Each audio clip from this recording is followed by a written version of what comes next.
নমস্কাৰ। আপোনাক সকলোলৈকে আমি শ্ৰদ্ধা ও সেৱা আগবঢ়াইছোঁ। ইতিমধ্যে ভকতি ভাণ্ডাৰ ইউটিউব চেনেলৰ দ্বাৰা প্ৰচাৰিত নমো নিত্যানন্দায় সাংস্কৃতিক গোষ্ঠীৰ দ্বাৰা প্ৰকাশিত ভকতি প্ৰসাদ নামৰ স্মৰণিকা গ্ৰন্থভাগিৰ উন্মোচনী সভাৰ এয়া দ্বিতীয় খণ্ড। কৃষ্ণ।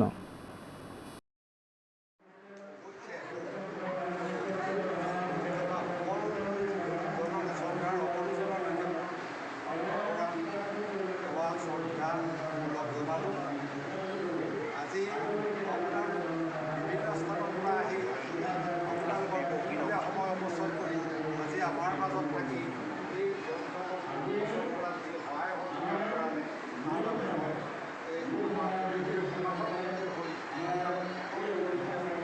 ধন্যবাদ জনালোঁ।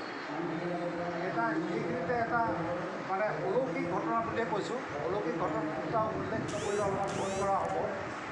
আমি এইখন যোৱা শনিবাৰে প্ৰায় আমি কম্পাইল কৰি শেষ কৰি দিছোঁ। পেজ মেকাৰত গোটেই কিতাপখন আহি গৈছে।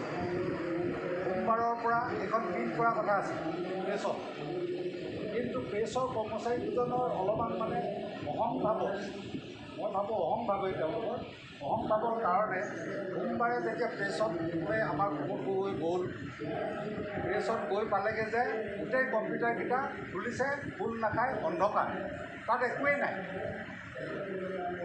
সেইদিনাখন তাত একোৱেই নাই। তাৰপিছত তেওঁলোকে অলপ চেষ্টা কৰিলে, কোনোবা এক্সপাৰ্ট আনিলে, নোৱাৰিলে। মঙলবাৰ দিনাখন আকৌ এক্সপাৰ্ট আনিলে। এক্সপাৰ্ট আনি সেইদিনাখন তেওঁলোকে প্ৰেছত মানে যুঁজি আছে, নাই পৰা নাই। আমাৰ সম্পাদকৰ অৱস্থা মানে পথৈবচ। মই ঘৰত আছিলোঁ, সম্পাদকে মোক ঘৰলৈ ফোন কৰিছে যে এনেকুৱা তেনেকুৱা কণ্ডিশ্যন হ'ল, কি কৰা যায়। আমি বেলেগ প্ৰেছলৈ গৈ পেলাই আমাৰ হাৰ্ড কপিবিলাক আছে, গতিকে আমি আকৌ নতুনকৈ প্ৰচেছ আৰম্ভ কৰিব লাগিব। তেনেকুৱাতে মানে দুইজনৰ সম্ভৱ মগজুতে বহুমুলীয়া এটা খেলালে বুলি ভাবিছোঁ যে 13 চনত কিয় গপানতা বা শৰাই এখন দিলোঁ। সেইদিনাখন লেঙেৰী আৰু হোজ গাঁৱৰ, যোৰহাটৰ হোজ গাঁৱৰ ভকত আহিছে। লেঙেৰী বৰগাঁও বুঢ়া পুষ্প গোহাঁইদেৱক মই বহুত আগৰ পৰা চিনি পাওঁ। তেওঁ আমাৰ শিৱসাগৰৰে তেওঁ পৰিয়াল আছে ইয়াত। তেওঁ বৰগাঁও বুঢ়া। তেখেতক গৈ মই গুৱাহাটীলৈ ক'লোঁ যে এনেকুৱা তেনেকুৱা কাৰণত আমি সেৱা এটা কৰিব খুজিছোঁ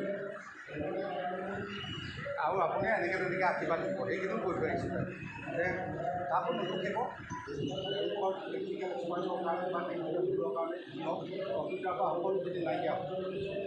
ঠিক সেৱা কৰি গাঁওবুঢ়াই আশীৰ্বাদ দি আছে, কিন্তু গাঁওবুঢ়াই আশীৰ্বাদ তেতিয়ালৈকে শেষ হোৱা নাই। ঠিক সেই মুহূৰ্ততে ফোন এটা আহিছে, ফোনটো কৰিবা। মই ফোনটো অহাত মানে ফোনটো কাটি দি পাছত কৰিম বুলি চালোঁ। মই তেতিয়া কিবা এটা অনুমান কৰিছোঁ যে কিবা এটা হয়তো ছাকচেছফুল হৈছে। তাৰপিছত গাঁওবুঢ়াই আশীৰ্বাদ দি হোৱাৰ পিছত মই ফোনটো কৰি সম্পাদকলৈ ফোন কৰিলোঁ। ফোন কৰিলে কৈছে যে আমাৰ ফাইলটো ৰিকভাৰী হৈছে। ইমান পৰ নহ'লে শৰাইখন দিয়াৰ ভিতৰতে কেনেকৈ হ'বলৈ পালে ৰিকভাৰী? গতিকে এইবিলাক অলৌকিক ঘটনা নহয় কি? গতিকে সেই ৰিকভাৰী হোৱাৰ কাৰণেহে আৰু মঙলবাৰ দিনাখন ৰিকভাৰী হোৱাৰ কাৰণে কালি প্ৰিণ্ট কৰি ৰাতিৰ ভিতৰত বাইণ্ডিং কৰি আজি আমাক দিব পাৰিম। নহ'লে হয়তো আজি আমি কৰিব নোৱাৰিলোঁ। গতিকে এনেকুৱা ধৰণৰ অলৌকিক ঘটনা হৈছে, হোৱা নহয়। এইটোৱে অকল এই অঞ্চলটোকে নহয়, আমাৰ সমগ্ৰ মাৰমা সমাজখনক উপকৃত কৰিছে। আৰু সেইটো 16 চনৰ পৰাই যিটো আয়োজন কৰিছে, গতিকে এই আয়োজক কমিটিক মই প্ৰথমতেই অশেষ ধন্যবাদ, কৃতজ্ঞতা তেওঁলোকক মই আগবঢ়াইছোঁ। আৰু যাতে এয়া ভৱিষ্যতেও যাতে আমি এনেধৰণে ইয়াতকৈও যাতে আমি আৰু আহল বহলকৈ আগবঢ়াব পাৰোঁ, তেনেকুৱা এটা আমি ভগৱন্তৰ ওচৰত প্ৰাৰ্থনা জনাইছোঁ। তেনেকুৱা ধৰণে আগবাঢ়ি যাওঁ। ইতিমধ্যে আগবাঢ়ি আজি প্ৰথম বুলি কৈছোঁ এখনি স্মৃতি গ্ৰন্থ উন্মোচন কৰা হ'ল। সেইটো এটা আমাৰ কাৰণে বৰ সুন্দৰ কথা। আমি আগবাঢ়িছোঁ আৰু যাতে আমি প্ৰতি বছৰে এখন স্মৃতি গ্ৰন্থ উলিয়াব পাৰোঁ, সেইটো কাৰণে আমি যত্ন কৰিব লাগিব। আৰু এই স্মৃতিগ্ৰন্থখন উন্মোচন কৰি স্মৃতিগ্ৰন্থখনৰ মাধ্যমেৰে আমি যেনেকৈ নিজৰ জ্ঞান অনুসাৰে কোনোবাই কিবা এটা লিখি দিছে আৰু সেই জ্ঞানটো আমাৰ সমগ্ৰ অঞ্চলটোৰ ৰাইজে পঢ়িবলৈ পায়, তাক অধ্যয়ন কৰিবলৈ পায়, কিতাপ ল'বলৈ। আৰু সেইধৰণে আমি অনিৰুদ্ধ গুৰুজনে যিমানখিনি অৱদান আমালৈ আগবঢ়াই থৈ গৈছে সেইখিনি অৱদানকো আমি ভাগৱত ভাগি আছে, সেই ভাগৱতৰ পৰা আমি জ্ঞান অৰ্জন কৰি আছোঁ। আমি প্ৰতিদিনে ভাগৱতৰ চৰ্চা চলাই আছোঁ। ইয়াৰ লগতে আমাৰ কেইবাখনিও গ্ৰন্থ তেখেতে আগবঢ়াই থৈ গ'ল। অনিৰুদ্ধদেৱৰ গীতৰ বিষয়েও আমি চৰ্চা কৰিব লাগিব। সেই গীতৰ মাধ্যমেৰেও আমি বহুতখিনি আধ্যাত্মিক জ্ঞান আমি আহৰণ কৰিব পাৰিম।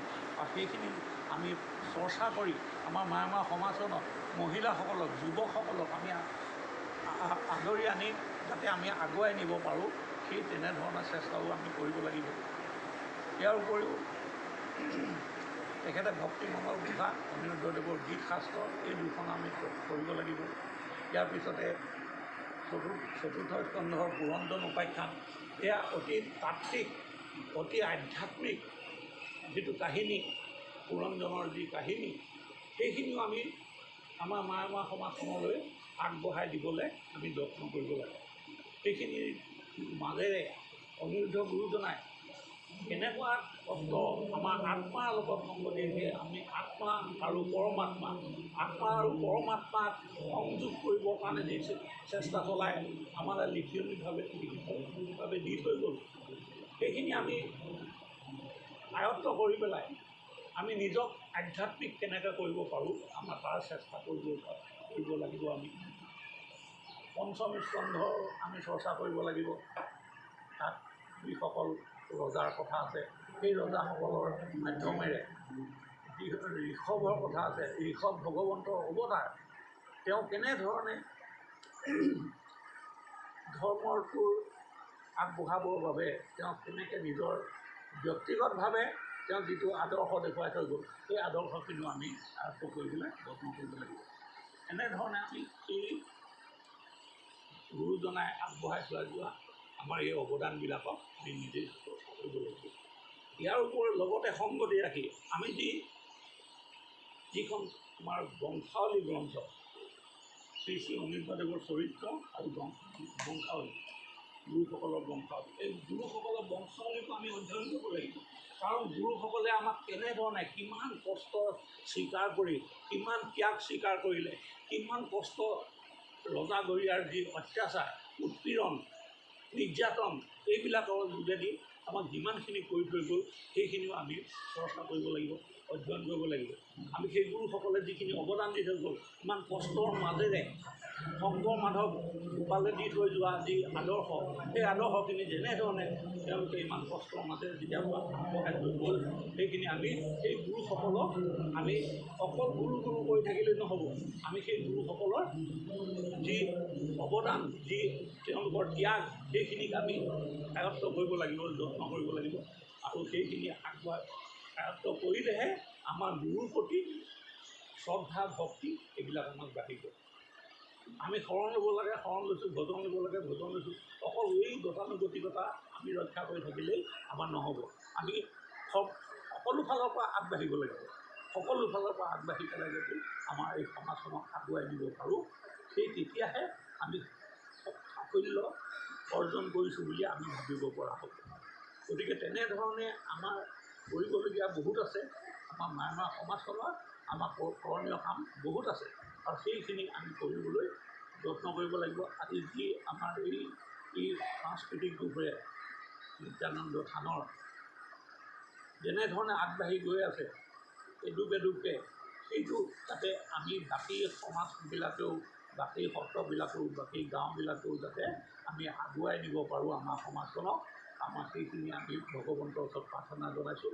আৰু সেইখিনি যাতে আমাৰ কৰিব পাৰোঁ, আৰু সৰ্বজন ভকত বৈষ্ণৱ গুৰুসকলে যাতে আগবাঢ়ি একত্ৰিত হৈ আমি যাতে আগবাঢ়িব পাৰোঁ। আমাৰ যি খোৱা বোৱা এইবিলাকৰ যি আমাৰ বিভেদ আছে, সেই বিভেদৰ পৰা আমি মুক্ত হৈ পেলাই আমি এক হিচাপে যদি আগবাঢ়িব পাৰোঁ, তেতিয়াহে আমাৰ এই ধৰ্মৰ এই আমি যিখিনি মাধ্যমত আমি আগবাঢ়িছোঁ সেইখিনি আমি সফল হ'ব বুলি ভাবিছোঁ। এনেধৰণে আমাৰ ক'বলগীয়া বহুত আছে যদিও আজি যি অনুষ্ঠান হ'ল এই অনুষ্ঠানভাগিত আমাৰ মাত্ৰ চমুকৈ দুআষাৰে আমি আগবঢ়ালোঁ আৰু এইখিনি কৈয়ে মই মোৰ সভাপতি মন্তব্য দি আছিলে